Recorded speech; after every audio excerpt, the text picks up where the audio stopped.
Beyin ve sinir cerrahisi nöroşirurji ismi altında geçmekte.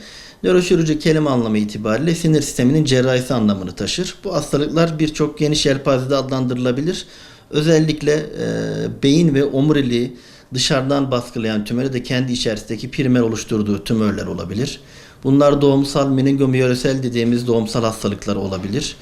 Omuriliği etkileyen başta bel fıtığı gibi tüm omurga hastalıklarını kapsar. Yine travmalara bağlı olarak beynin ve omurganın aldığı travmalara, yaralanmalara bağlı olarak oluşan hastalıkları, durumları kapsar. Ve yine beyin kanamaları durumlarında bu damarsal problemler olabilir. Anevrizma dediğimiz, AVM dediğimiz, kavernom dediğimiz bazı hastalıklar ve beyin kanamalarıyla alakalı bunların cerrahisini kapsayan bir yelpazede hastaların şifa bulması için aracılık eder. Tabii teknoloji çok hızlı olarak gelişmekte. Bunlardan en azami şekilde yararlanmak lazım. Yine bunlardan kaçınmak mümkün değil. Teknoloji bir nimet. Özellikle nöronavigasyon, nöromonitorizasyon bunlar bizim hem ameliyat esnasında kullandığımız yapay zeka destekli görüntüleme yöntemleri, özellikle çok uzun süre alabilecek bazı görüntüleme tekniklerini, incelemeleri çok kısa sürede önümüze analiz yaparak getiren programlar mevcut. Bunlardan biz de yararlanmaya çalışıyoruz. Kesinlikle teknolojik gelişmelerin hastalar anlamında da bizim kendi kullandığımız programlar bakımından çok ciddi katkıları, yararları var. Mesela nedir? Hastanın geçmiş filmleri, önceki dönemdeki tespitlerini, tahlillerini bizim bireysel olarak incelememiz belki çok uzun süre zaman alırken, hatta bazı şeylerin gözden kaçabilmesine sebebiyet verirken yapay zeka destekli programlarla bunları çok kısa sürede ve en ince detayına, ayrıntısına kadar analiz etme imkanı mümkün. Tabii yapay zeka kendi tek başına bir bilgi üreten, ilim üreten bir program değil. Buna bilim insanlarının ürettiği bilgileri yükleyerek en uygun şekilde analiz ederek bir yararlanma yöntemi. Bizim aşımızdan daha önce de belirttiğim gibi özellikle hız bakımından çok ciddi bize katkılar, yararlar sunmakta. Tabii bir analiz, bir literatür taraması, daha önceki dünyanın çeşitli bölgelerinden bazı hastalıklarla ilgili yapılmış olan çalışmaları incelemek bazen saatler sürebilecekken yapay zeka destekli bu programlarla çok kısa sürede, dakikalar içerisinde hastalıklarla alakalı dünyanın birçok yerinde farklı meslektaşlarımız neler yapmış, hangi programları, hangi ameliyatları, hangi tedavi yöntemlerini uygulamış, bunları çok kısa sürede incelemek mümkün. Yine ameliyatlarda kullandığımız yöntemlerle özellikle bu görüntüleme yöntemleri, patolojik değerlendirmelerde yapay zekadan destek almak bizim için avantaj. Tabii beyin sağlığını korumak yine tüm vücut sağlığını korumakla alakalı. Yani klasik hepimizin bildiği uyku düzeni, beslenme düzeni, özellikle beslenme son dönemlerde hazır gıdalar, paketlenmiş gıdalar, güvenliği belli olmayan gıdalar. Bunlar son derece içerdiği kimyasallar bakımından tabii genel vücut anlamında zararlı, özellikle beyin için de zararlı.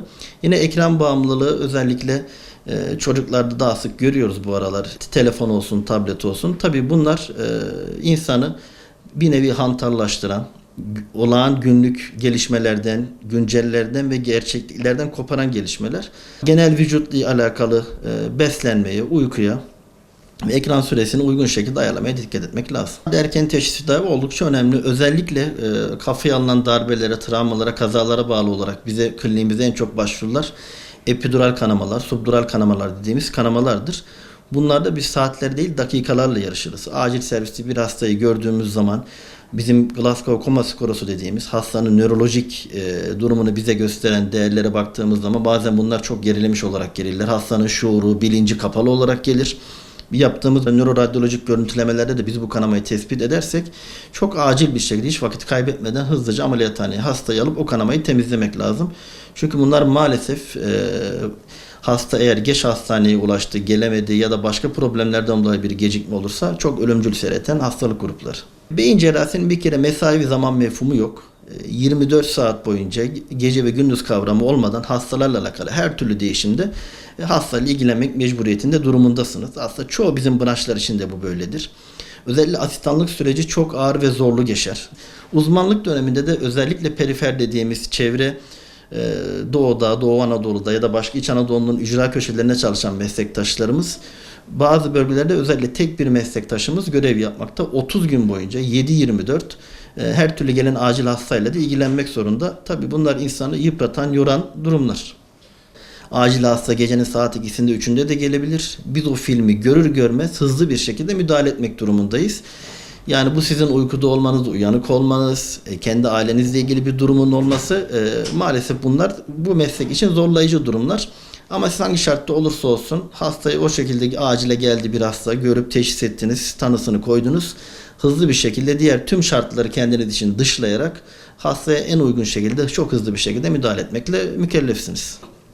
Burada yapılacak bir gecikme, bir hata bir insanın ölümüne, belki uzun süre sakat kalmasına, ailenin belki bir yıkımına sebebiyet verecek. O bakımdan işimizi hassasiyetle yapmak durumundayız. Zaten tüm meslektaşlarımız bu yönde özveriyle çalışmakta.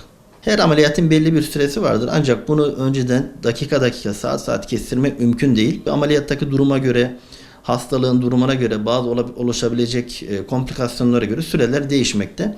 Zaten siz bir ameliyata girdiğiniz zaman, başladığınız zaman oradaki konsantrasyon için başka bir şeye gerek yok. En büyük motivasyonunuz bu ameliyattan çıktıktan sonra hastanın gözlerini açması, kendini net bir şekilde ifade edebilmesi, mutluluğu, hasta yakınlarının dışarıda gördüğünüz zaman mutlulukları, hastalarının şifa bulmuş şekilde kendilerine kavuşması bizim için en büyük motivasyon kaynağı. Empati bizim ilk önce öğrendiğimiz fakültelerde de.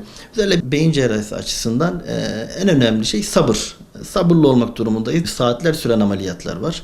Bazen küçük bir vasküler yapıyı, damarsal yapıyı da siniri bir tümörden temizlemek için mikroskopun altında saatlerinizi geçiriyorsunuz. Bu hakikaten ekstra bir motivasyon ve sabır gerektiren bir durum. Yine herhangi bir zaman mefhumu olmadan dedik. Biz ameliyatlar gereken acil durumlarda müdahale etmekle durumdayız. Bu da büyük bir sabır gerektiriyor. Ailenizden de büyük bir özveri gerektiriyor. Çünkü 7-24 bazen buradasınız. Çıkmadığınız günler olabiliyor. Evde çocuklarınız var, eşiniz var. Onların da artık hem sizin hem onların ciddi bir fedakarlık göstermesi gerekiyor. Kısacası aslında beyin cerrahisi bir adanmışlık branşıdır. Hayatın her döneminde her insan mutlaka bir baş ağrısı, bir bel ağrısı problemi mutlaka çekmiştir. Bunların hepsi acil midir, ciddi bir problem midir? Değildir. Özellikle bizim baş ağrısı da dediğimiz hem bizim hem nörolog meslektaşlarımızın dediği şudur. Özellikle beyin kanamalarında hastanın tarif ettiği ağrı şudur. Ben ömrümde böyle bir baş ağrısı görmedim. Kafam patlayacak gibi bir baş ağrısı var. Zaten bunlarda bazen şuur, bilinç değişikliği olur. Hasta yakınları bunlar fark eder. Acile mecbur hemen getirirler. Ciddi kusma atakları olabilir. Bunlar önemli ama gün içinde hepimizin çektiği baş ağrısı maalesef var tabii. Yani bunlar hepsi ciddi, ölümcül olarak addetmek mümkün değil. Yine omurga ile alakalı bel ağrısı hemen hemen her insan hayatının bir döneminde bel ağrısı çekmiştir. Bu kas zorlanmalar, eklem kemik zorlanmalar olabilir. Beyin cerrahisini ilgilendiren bir fıtık, kanal daralması dediğimiz durumlar olabilir. Bunlar da hastalarımızın uyanık olması gereken durumlar. Bu bel ağrısı ayaklarını bir kuvvet kaybına, zafiyete sebebiyet vermiş mi? Tuvaletini yapmakta herhangi bir zorlama var mı? Bu tuvaletini tutamama olabilir, yapamama olabilir. Bacaklarında ciddi bir uyuşukluk, karıncalama problemleri olabilir. Ciddi beyin kanamalı hastanın şuur bilinç durumu değişir. Hastanın konuşması bozulur. Çok ciddi baş ağrısı vardır. Ciddi kusma atakları olur. Hasta epilepsi sara nöbeti geçirebilir. Zaten bu kanamalara bağlı olarak. Vücudunun bir tarafında felç durumları ortaya çıkabilir. Zaten bunlar olduğunda en yakın acil servise başvurmak gerekir.